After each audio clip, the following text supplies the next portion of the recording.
2022년 12월 4일 주일 설교입니다. 성경 말씀은 스바냐 2장 1절에서 3절입니다.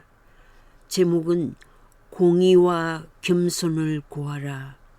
공의와 겸손을 구하라. 수치를 알면서도 자신의 수치를 인정하지 않는 사람이 많습니다. 또한 그 수치를 덮으려 하고 다른 사람에게 수치스러운 일을 넘겨버리려 하고 심지어는 큰 수치를 증거인멸하기 위해 척건척에 있는 자들 가운데 핵심 멤버들을 청부살인하여 수사를 멈추게 합니다. 수치를 덮기 위해 더 큰 살인죄를 범하게 되며 한 사람을 죽이는 것이 아니라 연관된 가족들과 친구들에게 큰 아픔과 고통과 불행을 가져오게 하는 대량 학살자가 되는 것입니다. 허위사실로 어떠한 보상을 약속받고 자기의 목숨을 버리는 어리석은 자들도 있지만 조폭 특수살인 조직배들은 사악한 범죄임을 자각하는 양심의 회복이 필요하며 법원도 정치적인 목적으로 살인사건을 수사하지 않는다면 공의를 저버리는 결과를 만들게 됩니다. 법치를 훼손시키는 결과는 국민들의 정서에 치명상으로 잔재하게 됩니다.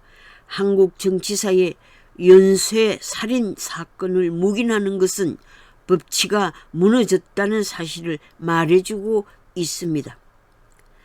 대형 참사의 원인 규명에 따라 직접적인 책임을 져야 할 기관장들은 배임죄를 처벌받아야 함이 공의를 구하는 일입니다. 범죄한 인간들은 하나님을 찾아 용서를 구해야 합니다. 국회의원들과 각부 장관급의 국무위원들이 반국가적인 죄를 범했으면 공정하고 엄중한 재판을 받아야 마땅합니다. 국민들의 삶에 고통과 분노와 불행의 결과를 가져오는 정책과 정무 실행을 했다면 국민들로부터 심판을 받아야 마땅합니다. 비정상적인 이념과 사상으로 국가의 지도자가 될 수 없으므로 국민들의 열망인 공의로 처벌하라는 목소리에 정부 행정부와 국회 입법부와 사법부는 자유민주주의의 법치로 치세를 해서 나라를 건설해야 하며 하나님의 공의를 찾는 복받는 국가가 되기를 갈망합니다. 죄를 떠나 살 수 없는 인간의 연약성을 각자가 인정 못하는 자와 인정하는 자로 나누어 본다면 자신의 허물과 죄를 인정하는 자는 하나님 앞에 겸손한 자이며 반대로 자신의 허물과 범죄를 인정하지 못하는 교만한 자로 나눌 수 있습니다. 바울은 자신의 약점을 인식하고 자신의 성품의 약점을 고백하면서 오호라 이 사망의 몸에서 누가 나를 구해내랴 로마서 7장 24절에 절규하고 있습니다. 바울은 자신의 몸의 병에 대한 연약성에서 고침을 호소하는 절규가 아니라 내면의 타락성에 빠지지 않기를 갈망하면서 죄를 극복하고 승리하기 위한 그의 몸부림으로 탄식하고 있음을 발견할 수 있습니다.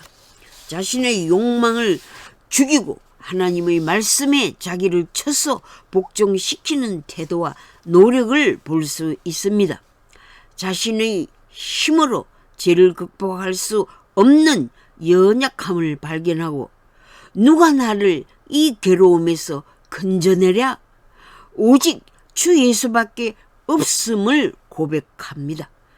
나의 나 된 것은 오직 그리스도의 은혜로다 라고 고백했습니다. 여러 계시를 받은 것이 지극히 크므로 너무 자고하지 않게 하시려고 내 육체의 가시 곧 사단의 사자를 주셨다고 했습니다. 이 사단의 사자는 어떤 사람은 간질병이라고도 하고 어떤 사람은 안질병, 갈라디아 4장 14절 15절, 갈라디아 6장 11절에 안질병으로 알고 있는 자들도 있습니다. 사단이 사자를 주셨으니 이는 나를 쳐서 너무 자고하지 않게 하려 하심이니라. 내 몸의 가시가 떠나기를 위해 3번 주께 간구하였으나 기도의 응답은 내 은혜가 너게 족하다 하시고 이렇게 한 것은 내 능력이 약한 데서 온전하여 짐이라 하신 음성을 듣고 도리어 크게 기뻐하고 나의 여러 약한 것들을 자랑한다고 했습니다. 자만심이 꽉 찬 교만으로 타락하지 않고 자기를 비운 겸손한 마음에 그리스도의 능력을 나타내기를 힘썼습니다. 하나님의 능력은 겸손한 자에게 머무르게 됩니다. 하나님은 교만한 천사를 내쫓으심과 같이 교만한 자를 물리치십니다. 교만한 자를 사용하지 않는다는 말씀입니다. 두렵고 떨림으로 하나님의 보좌 앞에 나아가야 합니다. 하나님의 보좌를 지키는 천사라도 지위를 지키지 아니하고 처소를 떠날 때 루시퍼라는 타락의 천사가 되었고 하나님으로부터 쫓겨났습니다. 자기 자리를 잘 지키면 하나님께서 상을 주십니다.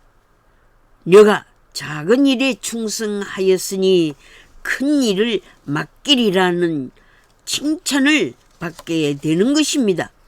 자신의 약함을 철저히 아는 자라야 남의 약점을 덮어줄 수 있습니다. 허물이 많은 나를 사용하시는 하나님의 은혜를 아는 자는 남을 이해하고 너그럽게 용납할 수 있습니다. 부모가 나이 들어 젊은 자식을 더욱더 이해하게 되듯 하나님의 높고 깊고 넓은 뜻을 헤아려서 남을 용납하는 은혜를 실천합시다.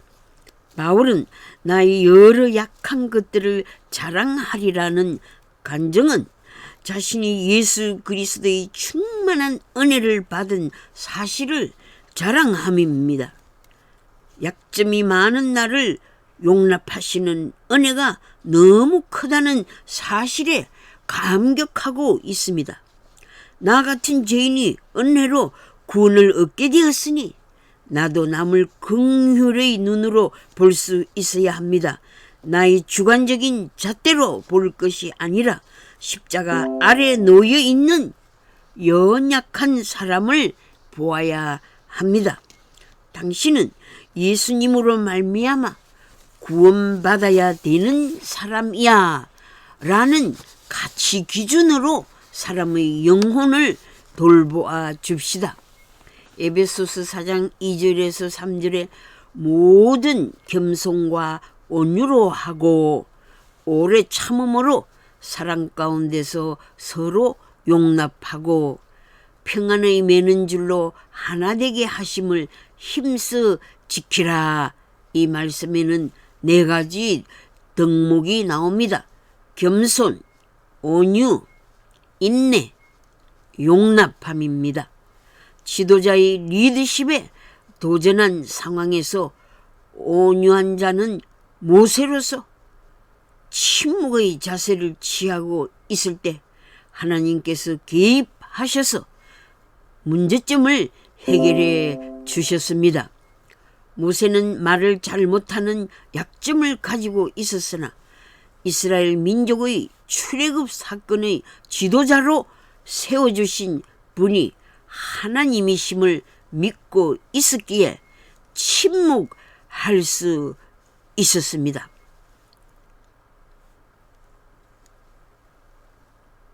주위에 있는 사람들로부터 신뢰감을 받지 못할 때 하나님으로부터 나는 신뢰를 받은 자다라는 믿음이 있으면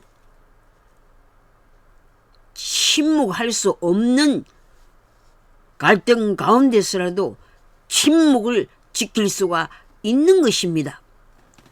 모세는 형 아론과 누이 미리암과 다투지 않고 해결함을 받았습니다. 하나님께서 개입하셔서 일하심을 믿어야 합니다. 성령이 하나 되게 하심을 믿고 오래 참고 나아가게 됩니다.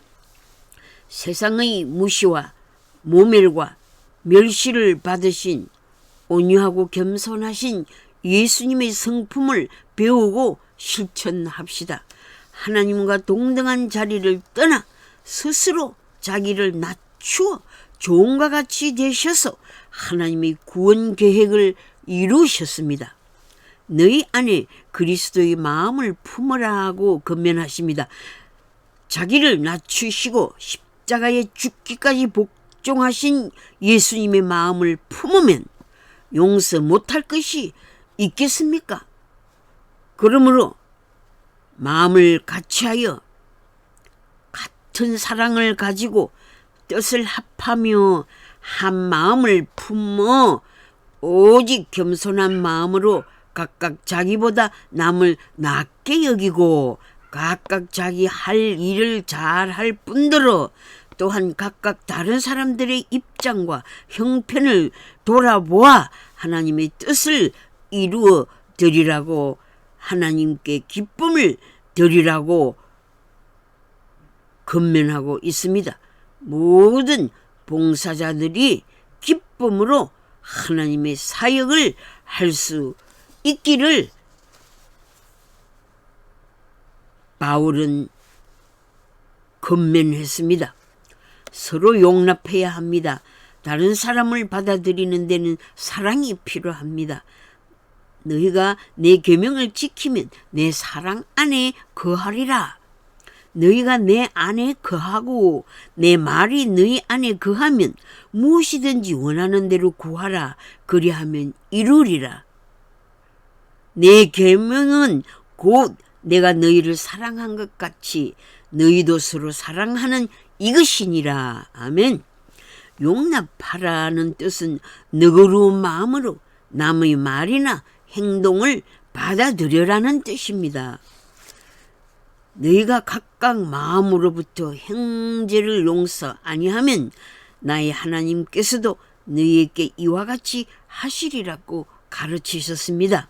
성령께서 교회에 말씀하십니다. 성도들아, 너희는 나를 위해 한 목적으로 일하는 나의 종들이니 하나됨을 힘써 지켜라.